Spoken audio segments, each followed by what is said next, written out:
Bienvenue sur Kasayana, le podcast du yoga. 2 fois par mois, nous allons explorer ensemble l'univers de cette voie millénaire.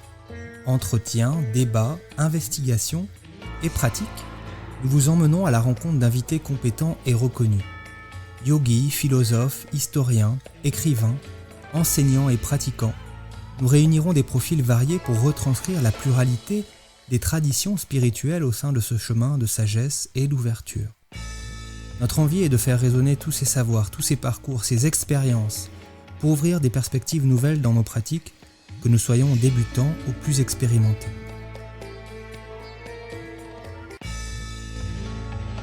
Bonjour à toutes et à tous, très heureux de vous retrouver pour cette deuxième partie d'émission sur les sens dans la pratique du yoga, avec mon invité, l'enseignante et formatrice en yoga et ayurveda Michèle Lefebvre.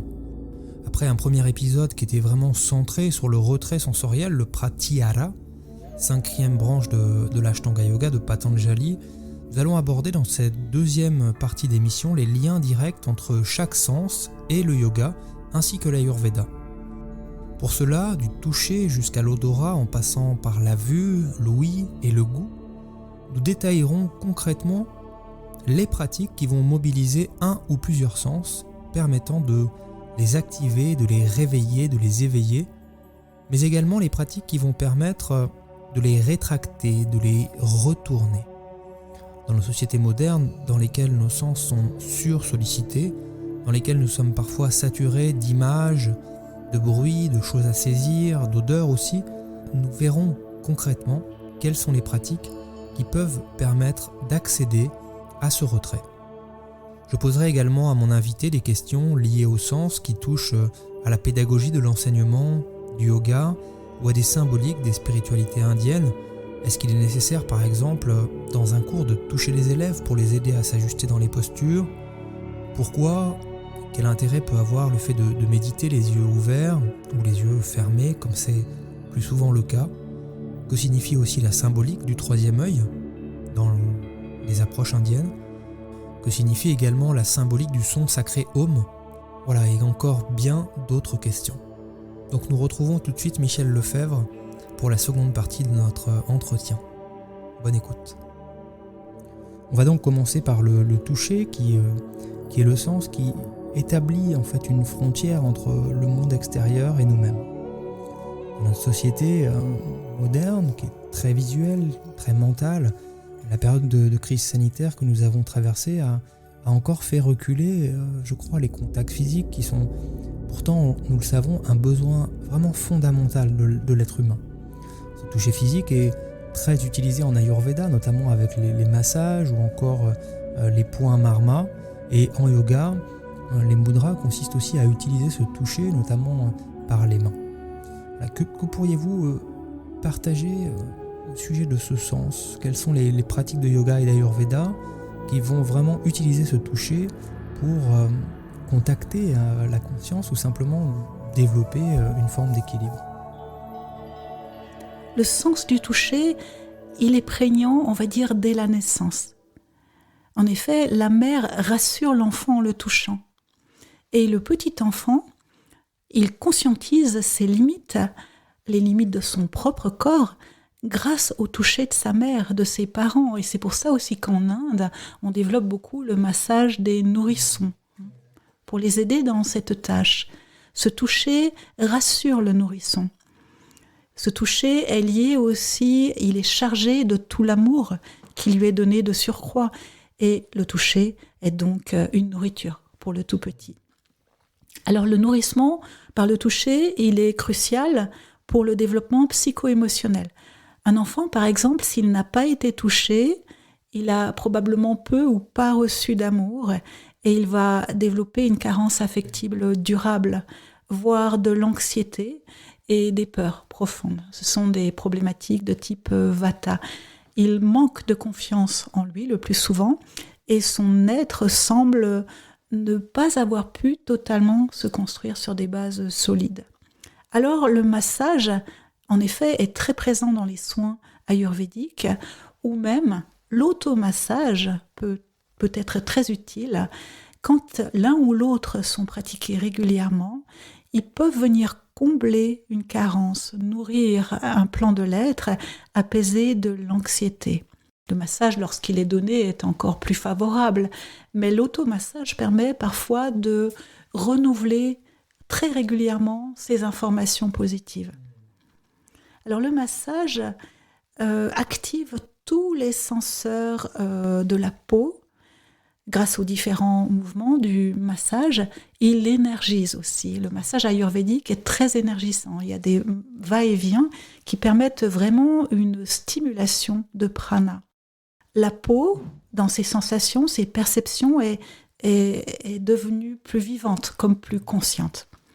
Il y a d'autres soins ayurvédiques qui concernent le toucher, comme par exemple tout ce qui est les enveloppements ou encore, bien sûr, la marma-thérapie, où l'on va toucher des points énergétiques qui influent à la fois sur le plan physique, notamment la détoxination, ces couches physiques ou même des organes, ou même certains marmas viennent agir sur le plan émotionnel.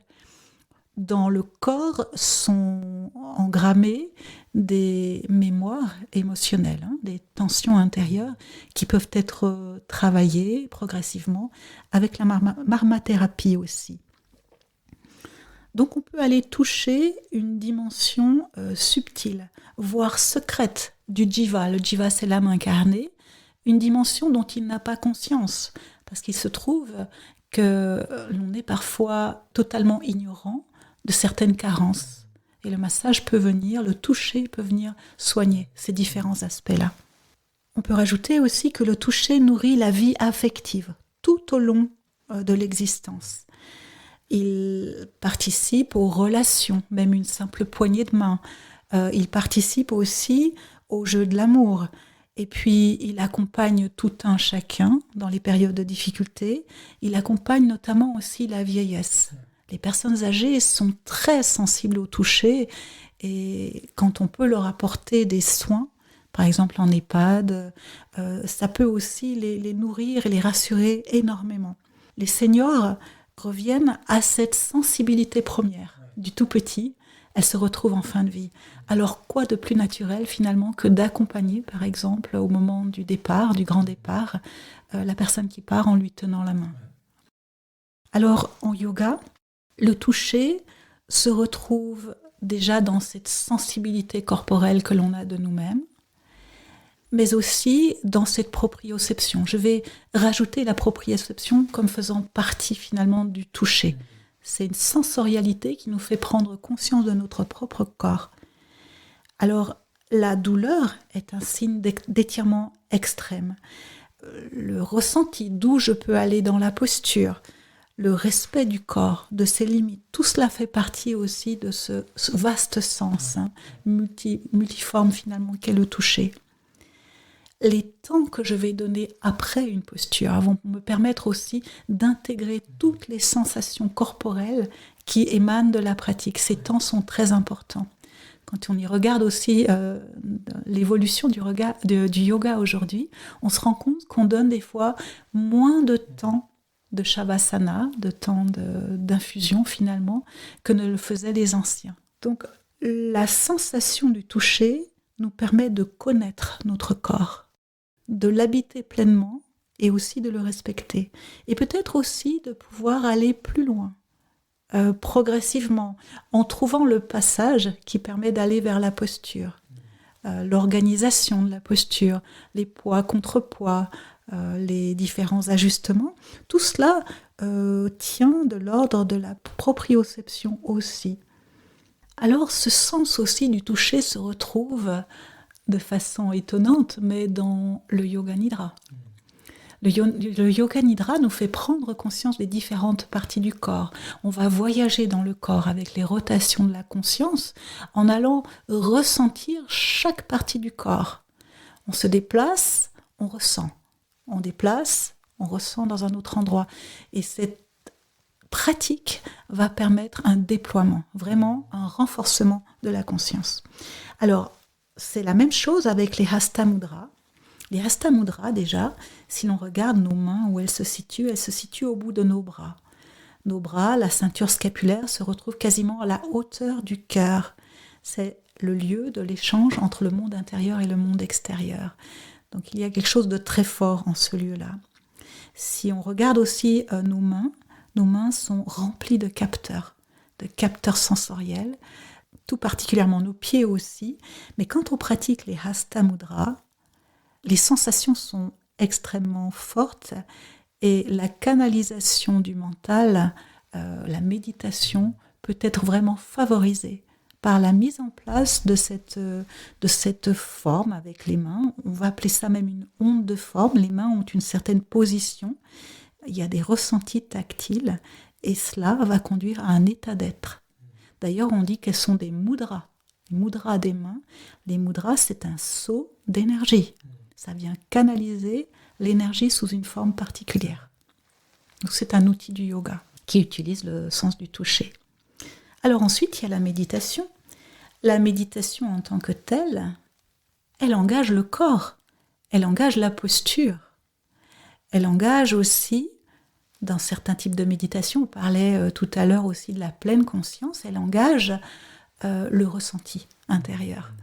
Ce ressenti va nous permettre de mettre un point de concentration pour le mental, pour garder ce contact qui va nous amener vers de plus en plus d'intériorité. Et c'est un passage très intéressant pour aller vers l'état de méditation.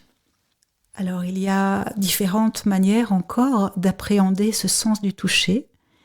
Par exemple, on peut être amené à toucher les différentes parties du corps et à observer l'énergie, à observer la température de la peau, et à ressentir, à rentrer en contact avec ces zones du corps. On peut aussi, pendant la pratique du yoga ou pendant la relaxation ou la méditation, avoir la sensation du contact de l'air avec la peau, ou même des vêtements, pourquoi pas. Ensuite, on peut, dans certains exercices, aller jusqu'à la conscience respirante de la peau. On inspire et on expire par la peau. Le toucher subtil peut aussi être une pratique intéressante. C'est vrai que cette sensibilité tactile se déploie autour de nous, à tel point que parfois on peut avoir la sensation d'être touché, on se recule et on voit simplement qu'il y a quelque chose ou quelqu'un juste à côté de nous.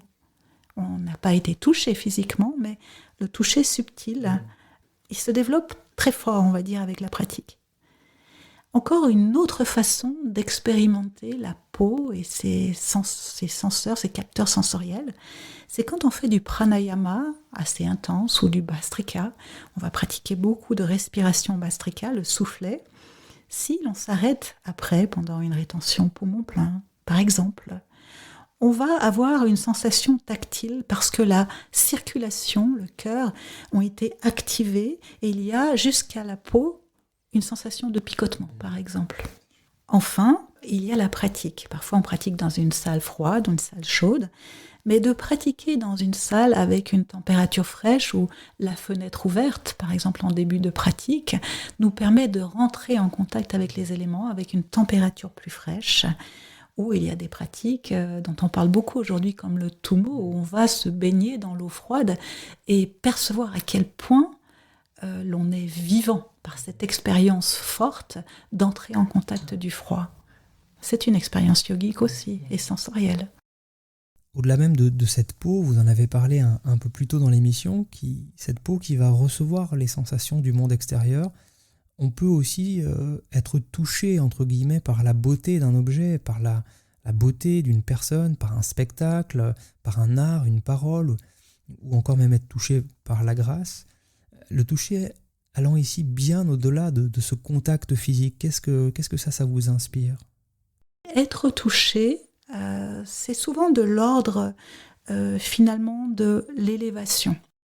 Alors dans la tradition indienne, on parle des navarasa, qui sont les 9 saveurs, ou on va dire états émotionnels qu'on peut retrouver et exprimer à travers la danse, le théâtre, la musique, dans tous les arts indiens en somme.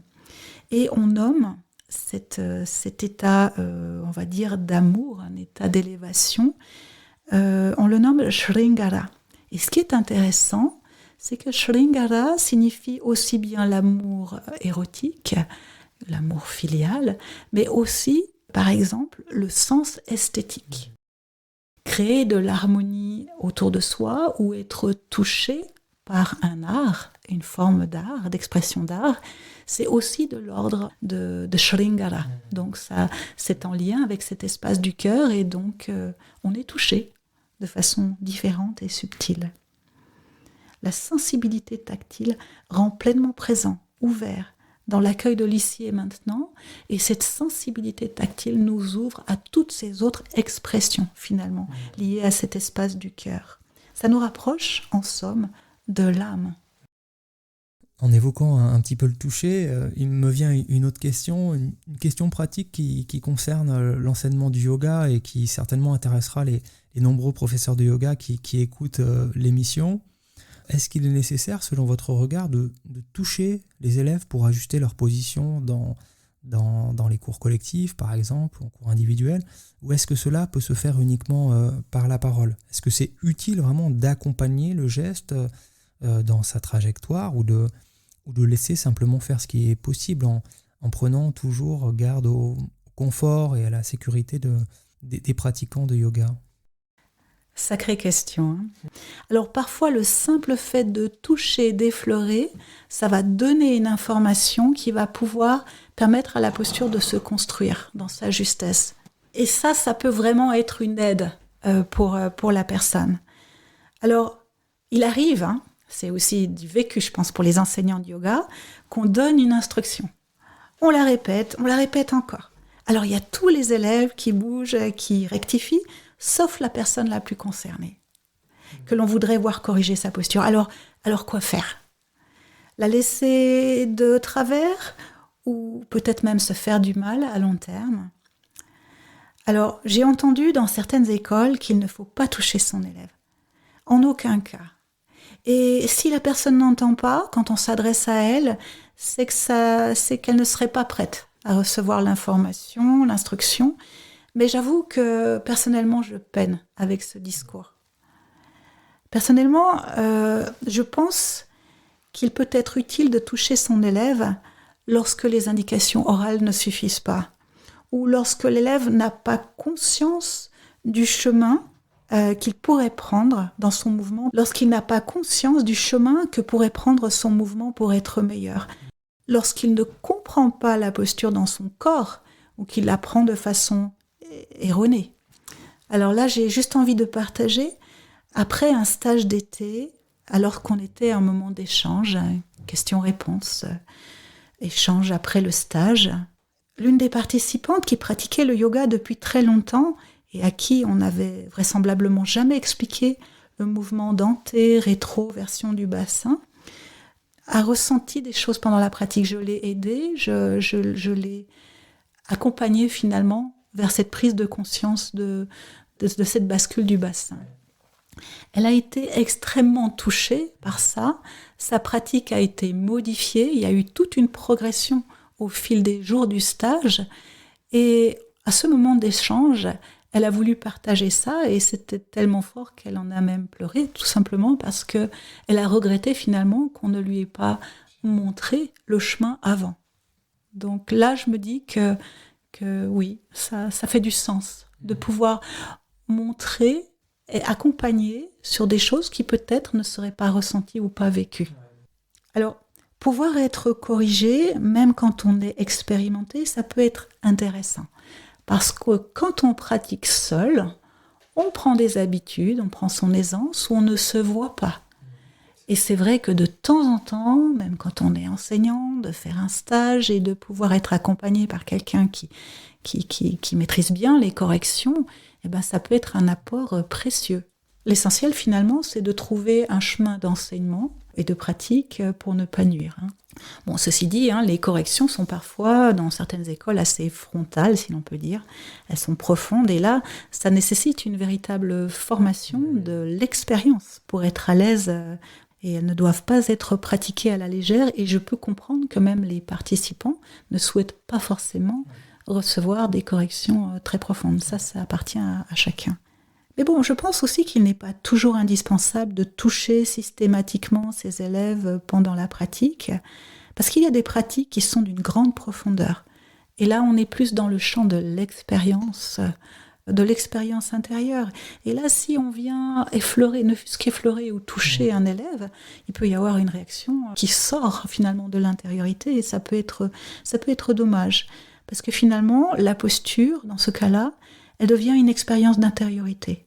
Accompagner un mouvement peut être intéressant, mais il y a un moment où l'expérience en tant que telle devient un voyage intérieur. Et là, il convient parfois de lâcher la technique, parce qu'il y a un temps pour chaque chose. Alors, l'intention donnée via l'instruction, en principe, devrait suffire. Même si la posture n'est pas totalement finalisée, il y a un moment où, finalement, l'état d'être prime sur la finalisation d'une posture. Parfois, mieux vaut aller dans une demi-posture ou quelque chose de pas totalement finalisé, mais de ressentir le juste en soi. Voilà, c'est une façon d'accompagner son élève, en fait, d'aller vers la posture sans forcément toujours aller jusqu'au bout de la posture. Avec la posture, la conscience se ferait un chemin dans le corps. Et c'est une expérience qui s'installe. Alors dans ces cas, je n'interviens que quand je vois la personne en difficulté, par exemple, ou quand je vois que le souffle ne trouve pas son chemin dans la posture, ou que la personne est tout simplement en train de se faire mal. Donc on va ensuite passer au deuxième sens, le sens de la vue. Là aussi, nous sommes aujourd'hui dans une culture d'image. Nous sommes bombardés en permanence d'informations visuelles, avec le risque de voir beaucoup de choses sans vraiment savoir ou apprendre à les regarder. Percevoir, distinguer, discerner, on voit bien qu'on est dans des notions qui sont reliées à la perception visuelle et qui sont intimement liées à la démarche yogique qui consiste, nous l'avons dit en tout début d'émission, à voir la réalité telle qu'elle est, sans nos filtres personnels, qu'ils soient des filtres mémoriels, émotionnels ou imaginaires. Est-ce que vous pouvez déjà, peut-être avec les termes du yoga, nous expliquer pourquoi une même scène finalement est vue différemment par deux personnes différentes ? Est-ce qu'il existe une grande réalité au-delà de ces petites réalités, une sorte de vision claire derrière tous ces regards particuliers sur une même chose ? Alors, quand on voit un spectacle, quand on voit des choses, il paraît qu'on voit ce qu'on connaît. Il y a des histoires qui racontent, par exemple, qu'en Amérique du Sud, quand sont arrivés les Espagnols, il y aurait une tribu qui était devant la mer et qui observait l'océan. Et à un moment donné, ils ne connaissaient que les pirogues, à un moment donné, le chaman a vu un énorme navire qui arrivait vers eux. Les autres ne le voyaient pas, parce que ce n'était pas du possible et pas de l'ordre du connu. Donc, véritablement, on ne voit pas les choses de la même façon en fonction de nos mémoires, en fonction de ce que nous sommes et en fonction de notre sensibilité. Donc c'est vrai qu'on a tendance à vouloir tout rationaliser. On est dans une société qui a envie que l'apprentissage se fasse de telle et telle manière. On va de A vers B, etc. Or, finalement, nos perceptions et notre intégration n'est pas la même. Elle est subjective. Elle le restera toujours, aussi longtemps que nous sommes dans ce corps. Alors, concernant la vue, l'approche du yoga évoque ce fameux troisième œil, qui serait l'œil de la connaissance, qui conduit justement à ce monde intérieur. Et les liens sont parfois établis entre ce troisième œil et la glande pinéale. Est-ce que vous pouvez nous dire quelques mots sur votre compréhension de cette symbolique ? Oui, il y a toutes sortes de compréhensions et c'est vrai que c'est assez mystérieux. Le troisième œil, l'œil de la connaissance, est nommé souvent parmi 10 portes. Dans les Upanishads, on retrouve les 10 portes que sont les sens, notamment. On va dire les 2 yeux, les 2 narines, les 2 oreilles, la bouche, l'urètre, l'anus, forment toutes les portes. Il se trouve au niveau du plancher du cerveau, où aussi, quelque part, on va dire qu'il y a le siège du mental. Le siège du mental, c'est le siège de la compréhension par la pensée. Or, c'est à ce niveau-là que le yogi va aussi devoir apprendre à lâcher le mental. Alors, je me posais la question de ajna, jnana, ajna, non-connaissance, connaissance. Est-ce que finalement la vraie connaissance ne dépasse pas finalement la connaissance duelle ? Donc ça déjà, c'est une des réflexions que j'ai. Je n'ai pas encore de réponse finale par rapport à ça. Ensuite, il y a cette fameuse glande pinéale. Alors la glande pinéale, elle est encore très mal connue. On dit qu'elle produit la mélatonine, qu'elle règle les rythmes circadiens, qu'elle a un rôle aussi sur le système immunitaire. On dit aussi qu'elle sécrète aussi certaines substances qui peuvent être même hallucinogènes et qui provoqueraient même des états de conscience modifiés. Enfin, toujours est-il que ce troisième œil, dans la science, on s'est rendu compte que certaines cellules de la glande pinéale ont des photorécepteurs, notamment chez des reptiles. Ça veut dire qu'en fait, ces reptiles sont capables... déjà, en fait, il faut juste voir le cerveau. Notre glande pinéale, elle se trouve au centre. Mais en fait, nous avons surdéveloppé les hémisphères cérébraux, ce qui fait que la glande pinéale est au centre. Mais chez les reptiles, elle est tout en haut, au sommet de la tête. Donc, c'est comme un œil, en fait, et il y a des cellules photoréceptives. Donc, ça nous ramène à cette notion, finalement, d'œil, capable d'une vision. Mais là, au niveau du troisième œil, les yogis vont plutôt parler d'une vision intérieure, d'une ouverture sur un champ différent, une porte qui nous permet d'aller plus loin sur la connaissance, la vision, la compréhension intérieure, au-delà des sens. Le Hatha Yoga regorge vraiment de techniques qui vont consister à canaliser le regard dans une direction, que ce soit un regard intérieur vers une partie du corps, un organe, ou même une image à créer en soi-même, ou les drishtis qui sont des regards plutôt extérieurs qui vont consister à avoir un support aussi visuel à l'extérieur de soi. On pense ici à la technique de Tradaka qui est bien connue, qui consiste à fixer une flamme. Donc tout ce travail finalement de visualisation est constitué de nombreuses techniques. Est-ce que vous pouvez nous parler un petit peu de ces techniques, de ces outils, de la façon de les pratiquer et peut-être aussi de leurs effets ? En fait, c'est vrai qu'il y a beaucoup de techniques, et puis ce qui est bien, en fait, c'est que ces techniques ont aussi équilibré les hémisphères cérébraux. D'ailleurs, il y a des techniques de guérison comme l'EMDR qui utilisent finalement le regard, les mouvements des yeux pour agir sur un plan très profond. Donc, je pense qu'on ne connaît pas encore complètement les effets profonds de tous ces mouvements des yeux. Autre technique, il y a Tratak dont j'ai déjà parlé tout à l'heure. C'est vraiment une technique qui est très très accessible et même les enfants se prêtent très très volontiers à ce jeu-là. La lumière, quand il s'agit d'une flamme, tout ce qui est mobile, finalement, la lumière est intéressante parce qu'elle est brillante, mais aussi parce qu'elle bouge. Le mental adore ce qui bouge. Il n'aime pas quand ça bouge pas, ça le désintéresse. Donc cet élément légèrement mobile va aider à la concentration. Le fait aussi d'utiliser l'image rémanente, c'est très fort, hein, ça nous amène vraiment vers l'intérieur.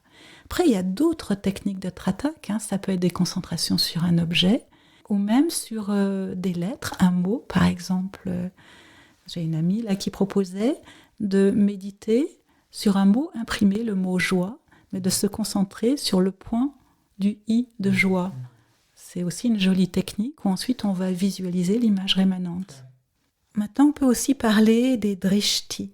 Les drishtis sont catégorisés dans les mudras. Donc les mudras sont des sauts d'énergie. Utiliser la façon de regarder comme étant une façon de canaliser le regard. Le fait de regarder le bout du nez est un drishti, nasagra drishti. Le fait de regarder sur le point entre les sourcils, de retourner le regard vers le haut, de regarder à gauche, à droite, tout cela, ce sont des façons de canaliser le regard. Et là, je parle du regard physique, en fait. Ce n'est pas la même chose de pratiquer une posture en regardant le bout du nez ou en regardant au centre du cerveau, en fait, les yeux complètement détendus. Ça va amener une intention supplémentaire. Ça va amener pour le mental aussi un point de concentration qui fait qu'il ne va pas s'évader. Parce que quand le mental a envie de s'évader, peut-être que pendant une posture, il peut avoir envie de s'évader. Si je pratique un drishti, eh bien, il y a de plus de chances que j'aille vers vraiment une profondeur de pratique. Alors, les drishtis, ça peut être merveilleux, ça peut nous permettre d'aller très très loin, mais chez certaines personnes qui débutent, ça peut faire un trop d'informations et ça peut être trop. Donc déjà, d'aller vers une posture simple, c'est suffisant. Mais quand on progresse en yoga, ça peut amener vraiment beaucoup de subtilité, beaucoup de profondeur. Enfin, il y a aussi certaines hasta mudras comme la Buchari mudra, qui est le fait de placer la main devant les lèvres et de regarder le bout du petit doigt. Le regard physique se place sur le bout du petit doigt, et cela aussi une façon très précise de canaliser le regard et finalement de ramener une attention totale sur l'instant présent. Quand on est dans ce type de travail, on est ici et maintenant, on ne peut pas être ailleurs. Et dans cette pratique-là, on peut aussi après fermer les yeux, les ouvrir. C'est par exemple une façon de pratiquer. Nous avons regardé tout à l'heure le regard physique. On peut aussi parler, j'aurais envie de dire, de regard psychique. Par exemple, si je me concentre pendant la pratique sur le point de la gorge, je ne vais pas physiquement regarder ma gorge. Ça n'est peut-être pas possible non plus, mais par contre, je vais porter mon regard psychique intérieur vers ce point. C'est une manière de se concentrer. On nomme parfois cela les marmachtanas. C'est concentration sur des points subtils. Ça peut être aussi le point du nombril, ça peut être le point du cœur, différents lieux comme ça, où pendant la pratique de la posture ou la pratique d'un pranayama, je vais déplacer toute ma concentration. Il ne s'agit pas de penser, il s'agit juste d'habiter précisément ce point, rien de plus. Et c'est d'une puissance remarquable. Ainsi, le yoga propose de marier différentes techniques, du postural et de la visualisation. Un pranayama, une mudra des mains, une visualisation. Là, on va occuper pleinement le mental et on va concentrer l'énergie et la conscience à l'intérieur. Ensuite, il y a aussi d'autres techniques, comme par exemple les yantras. Alors, les yantras, c'est un monde en soi, des outils très complexes. C'est vrai que quand on voit un yantra dans la tradition indienne, il y a beaucoup de choses. Un yantra est toujours associé à une déité ou à un chakra, par exemple. Un yantra marie des formes symboliques, des couleurs, des lettres qui elles-mêmes sont associées à des sons. Ils peuvent conduire à un véritable voyage intérieur. Un yantra se retrouve toujours à l'intérieur d'un carré. On a vu que le carré symbolisait le monde. Donc on part du monde extérieur pour aller vers le centre du yantra, qui est le monde intérieur, et au centre on retrouve le soi.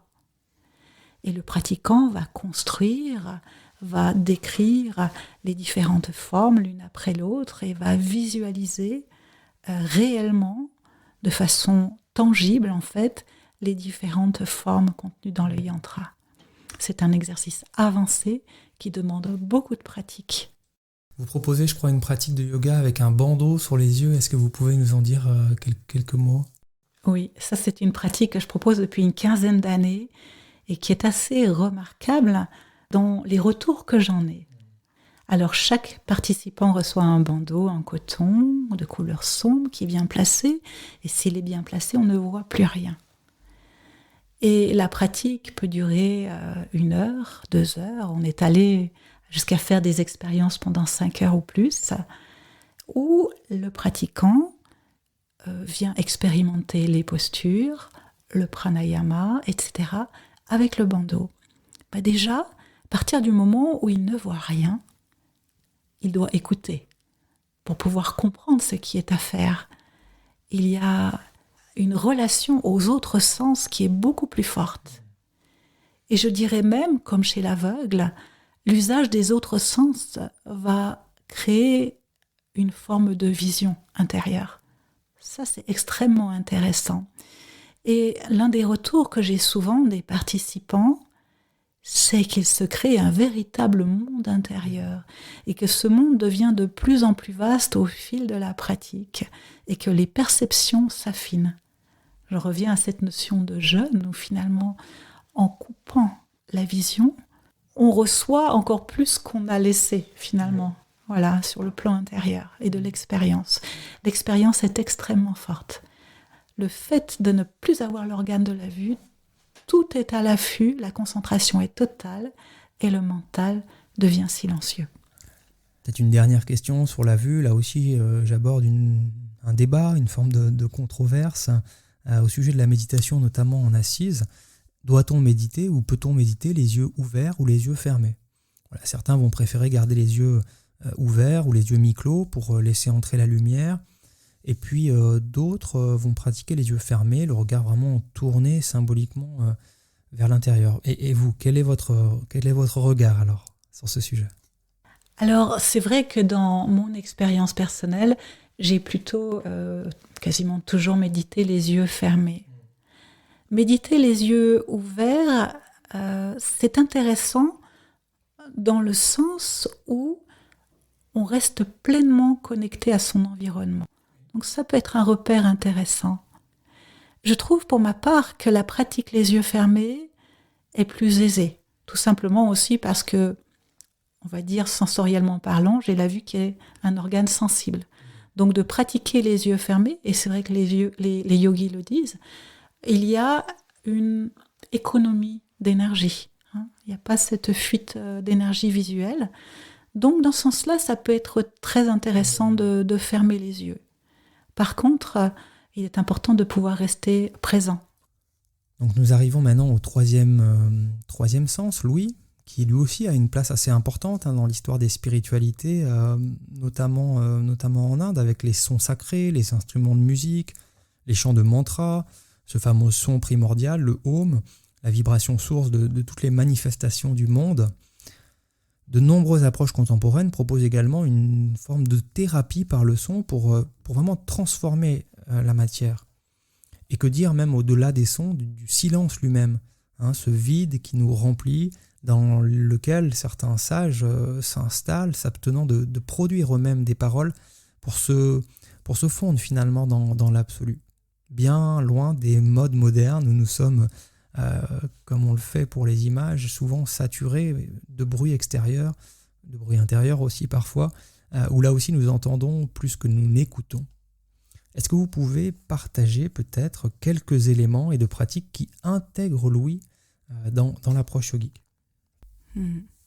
Alors, le son émerge toujours du silence et le son retombe toujours dans le silence. Les pratiques yogiques nous conduisent à observer le mental et à le calmer. Le mental est extrêmement bruyant. Et en fait, les techniques du yoga, si elles passent par le son, sont des façons, quelque part, d'amener un son différent, d'amener un son précis, un son élévateur qui va calmer le mental. Donc, l'objectif est toujours de retourner au silence. Finalement, on va utiliser ce qui peut paraître contraire et opposé pour aller, in fine, vers le silence. Le silence dans lequel se déploie la pure conscience. Donc, les Indiens l'ont bien compris à tel point qu'ils ont appelé les mantras, parce que dans mantra, on retrouve manas, la mentale, et tra, c'est très connu, le fait de pouvoir protéger, contrôler, maîtriser, voilà. Donc en fait, l'idée, par les mantras, est de captiver le mental pour l'amener sur un fil. Le processus de la pensée, ce sont un peu comme des ondes. Des ondes, voilà, quand on voit un électrocardiogramme, ça bouge. Voilà. La pensée bouge sans arrêt. L'idée du mantra, c'est de nous amener sur une pensée unique. Et quand une pensée est unique, le mental ne bouge plus. C'est d'amener vers ce non-mouvement. Donc le mantra central et fondamental, c'est le Om. On dit que le Om serait la vibration première de l'univers, la vibration originelle, et que tous les autres mantras, tous les autres sons émanent du Om. C'est intéressant. Donc tout l'alphabet sanskrit est comme un déploiement du Om dans l'univers, dans la matière. Alors déjà pour les Indiens, chanter l'alphabet sanskrit revient à expérimenter toutes les formes de la manifestation pour, in fine, rassembler tout ça dans le Om, la vibration originelle. Et on a bien vu que l'ouïe, finalement, est le sens le plus subtil, qui nous rapproche vraiment du Purusha. Donc l'expérience du mantra est une expérience extrêmement fine, qui d'ailleurs peut se pratiquer de façon grossière et ou elle-même subtile. Par exemple, ce n'est pas la même chose que de chanter un mantra, de le dire, de le murmurer, de le chuchoter ou de le répéter mentalement. La façon la plus puissante étant de le répéter mentalement, intérieurement, dans le silence, parce que, in fine, le son replonge dans le silence et nous recherchons le silence du mental. Le silence du mental permet l'écoute de la méditation. Donc toutes les techniques du son nous ramènent au silence et même le chant. Le chant, il y a une qualité du cœur là-dedans. On retrouve l'ouïe, mais aussi le sens du toucher. On est touché, le cœur est ouvert par le chant. On vient finalement mettre en place une pratique qui déploie toute notre sensorialité, qui ouvre le cœur, et qui amène une concentration quand on chante seul, déjà pour chanter juste ou pour s'exprimer avec cœur, ou si on est nombreux, il y a quelque chose de très intéressant qui se met en place aussi, c'est qu'on est obligé de se concentrer soit pour répéter ce que les autres chantent, ou soit pour être en harmonie avec eux. Et là, on dépasse la notion du jeu. On poursuit avec le 4e sens, c'est le goût. Alors le goût, c'est peut-être un peu plus difficile de le relier naturellement à des pratiques issues du yoga, encore que, mais il occupe par contre une place extrêmement importante en Ayurveda qui va distinguer les différents aliments selon leur saveur. Est-ce que vous pourriez là aussi partager avec nous le détail déjà de ces 5 saveurs en donnant quelques exemples d'aliments et en précisant peut-être aussi l'influence du goût des aliments sur le psychisme humain? Oui, alors déjà le goût, on a le goût des choses, on l'a pas. De toute façon, le yoga nous donne le goût, on a le goût pour le yoga qui nous amène à pratiquer. Déjà, c'est quelque chose qui existe foncièrement dans la pratique. Après, il y a effectivement dans la tradition indienne cette théorie des 6 saveurs qui est très importante et qui est très documentée. En fait, chaque saveur est associée à 2 éléments. Donc ça nous relie au chakra, ça nous relie au centre, ça nous relie à toutes sortes de choses. Et par exemple, on va commencer avec le premier goût, qui est le goût auquel on est le plus habitué. C'est le goût de la douceur, le goût doux. On peut dire le goût sucré, mais en fait, tout ce qui est doux, y compris les hydrates de carbone, sont considérés comme étant doux. Alors, la saveur douce est composée de la terre et de l'eau. Ce sont les éléments les plus nourriciers. Donc, cette saveur douce, elle nous rassure. Elle nous ramène au sein maternel aussi. Elle est ronde comme l'amour. Elle nous amène à une certaine jouissance, en fait. Cette saveur, sur le plan psycho-émotionnel, elle nous rassérène, elle nous réconforte. Mais elle nous amène aussi vers la gourmandise, vers le toujours plus, vers le contentement aussi, la suffisance, le confort, la recherche du confort. Voilà. Donc, suivant les tendances que l'on a, il peut être bon d'aller ou non vers telle ou telle saveur. En cas de peur, de stress, etc., la saveur douce peut être une façon de retrouver un certain ancrage, d'être rassuré. Autre saveur, amla, la saveur acide. On dit que la saveur acide est constituée des éléments terre et feu. Il y a quelque chose de très, très puissant dans le feu, de très intense. Elle crée une réaction sur la langue, même comme une espèce de retrait qui serait un peu terrien. Elle amène un peu de peps dans les choses. Elle nous amène aussi à nous stimuler, à nous aider à apprécier, à trouver, à connecter à une certaine joie et à une certaine curiosité, y compris la curiosité intellectuelle ou même à la faculté de comprendre, d'apprendre. Dans ces excès, l'acide peut nous amener vers le jugement, la critique. On dit d'ailleurs être acide, quelqu'un d'acide. Donc c'est toujours une question d'équilibre, parce que trop d'acide mène vers trop de sentiments du jeu, ou même l'hyperactivité. Ensuite, il y a la saveur salée, qui est importante elle aussi. On dit que la saveur salée est composée de feu et d'eau. Et on sait par exemple aussi que l'eau absorbe le sel et vice-versa. Quand on a trop d'eau dans le corps, on va éviter le sel.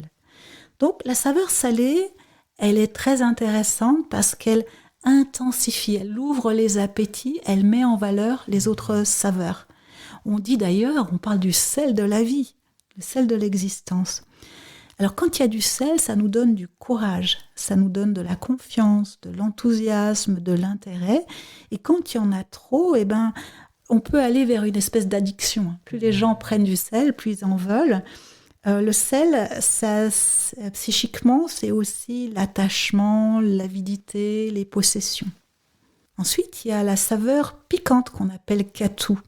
Alors la saveur piquante, elle excite, elle donne chaud, elle donne de l'enthousiasme, elle est liée à l'élément feu, parce qu'elle chauffe justement, mais aussi l'élément air parce que quand on mange très piquant, ça part dans tous les sens. Le mental aussi a tendance à partir dans tous les sens et effectivement, ça donne de l'enthousiasme, mais aussi de l'excitation, de la curiosité, de la vivacité.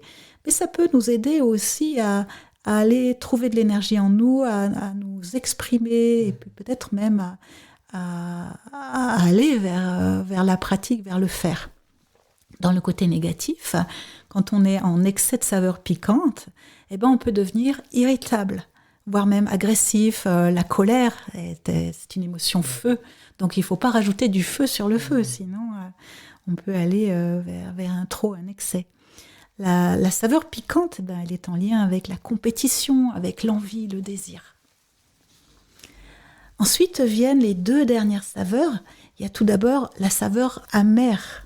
Tikta, la saveur amère, ça nous ramène dans le langage courant à l'amertume de la vie, donc même à la tristesse, sur le plan, à l'ennui, sur le plan négatif, un sentiment d'isolement, de rejet, etc. Le côté positif de cette saveur, ça va plutôt être la clarté. En fait, quand on y regarde bien, où est-ce qu'on retrouve la saveur amère ? On la retrouve beaucoup dans les légumes, par exemple. Les légumes sont dépuratifs, ils nous permettent aussi, les herbes amères, nous permettent de détoxiner l'organisme. Et quand l'organisme est plus propre, on a une meilleure clarté, une meilleure vision des choses, une meilleure compréhension, une meilleure conscience du monde. Donc il y a beaucoup de choses positives par rapport à tout ça. Par contre, trop de saveurs amères, ça peut nous amener vers un retrait du monde. Et la toute dernière saveur qu'on a parfois de la peine à comprendre ou à expliquer, c'est la saveur kashia, c'est l'astringent. Alors l'astringent, c'est par exemple quand on prend une banane verte ou bien un kaki pas mûr, il y a une sensation de retrait sur les papilles. C'est pas forcément très agréable, mais quand on mange des lentilles cuites, il y a légèrement ça aussi, ou même dans les légumes, dans certains légumes. Alors le côté positif de cette saveur, c'est que ça recentre. Dans la saveur astringente, il y a l'élément terre et l'élément air. Donc il y a un centrage, une stabilité. Ça rassemble même la matière des papilles qui se rétractent. Il y a une densification. Par contre, côté négatif, c'est que l'astringent, c'est pas nourrissant. Ça crée plutôt de l'anxiété, de la nervosité, de la peur, la dépression, etc. Une rigidité intérieure. Donc c'est une saveur à consommer en petite dose. Et pour trouver l'équilibre dans notre alimentation, il est important d'avoir toute la palette des saveurs pour déployer toute notre sensorialité. Nous arrivons enfin au 5e essence, qui est l'odorat. Alors l'odorat est peu développé chez l'être humain par rapport à beaucoup d'animaux. Il reste pour nous très connecté au goût concernant les pratiques yogiques. Qu'est-ce que vous pouvez nous dire au sujet de l'odorat et du yoga ? Est-ce qu'il est possible de nous dire ce qui pourrait être proposé concernant finalement un peu ces 2 derniers sens, mais en termes de pratique ? C'est vrai qu'on les sentirait comme les moins concernés, et pourtant, quand on pratique beaucoup le yoga, c'est des mots que je lis souvent, le goût de la pratique, la saveur de la pratique. Alors, sur le plan anatomique, le sens olfactif, il est très très proche du cerveau limbique au centre. au cœur du cerveau. Et le cerveau limbique, il est très lié aux émotions. Et puis aussi aux souvenirs, parce que nos émotions, plus elles sont fortes, plus elles engramment des souvenirs en nous. Donc, les odeurs sont très liées au mental. Et on peut utiliser finalement l'odorat pour amener des informations positives. C'est le cas notamment dans toutes les cultures religieuses, dans toutes les pratiques finalement méditatives. Il peut arriver qu'on fasse brûler des encens, on peut mettre, de nos jours on parle beaucoup des huiles essentielles par exemple, mais il y a des odeurs comme par exemple l'encens, la myrrhe, le santal, qui nous ramènent vers un état de pacification. Donc les plantes qui amènent un état de pacification vont être mises en contact avec le sens olfactif pour nous préparer à la pratique. On sait aussi que les odeurs, que les plantes ont une fonction purificatrice. Par exemple, chez les Amérindiens, on parle beaucoup de la sauge, chez les Indiens de l'encens. La rose aussi est quelque chose qui amène un sentiment de calme, d'intériorité, de douceur. Donc, l'odeur en tant que telle peut participer à la pratique.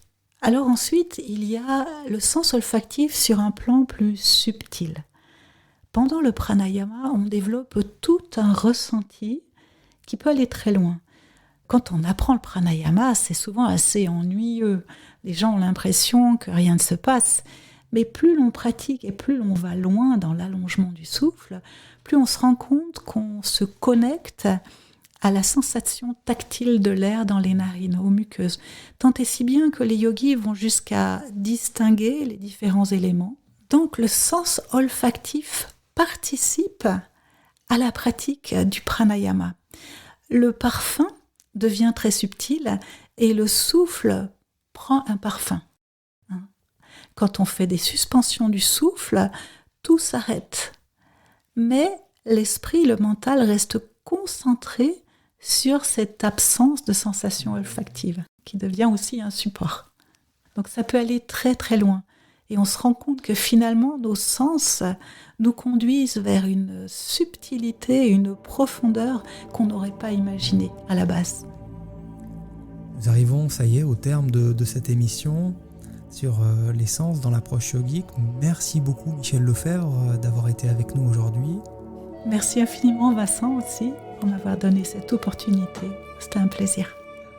Un grand merci pour ce partage extrêmement complet, détaillé, qui aura nécessité 2 épisodes.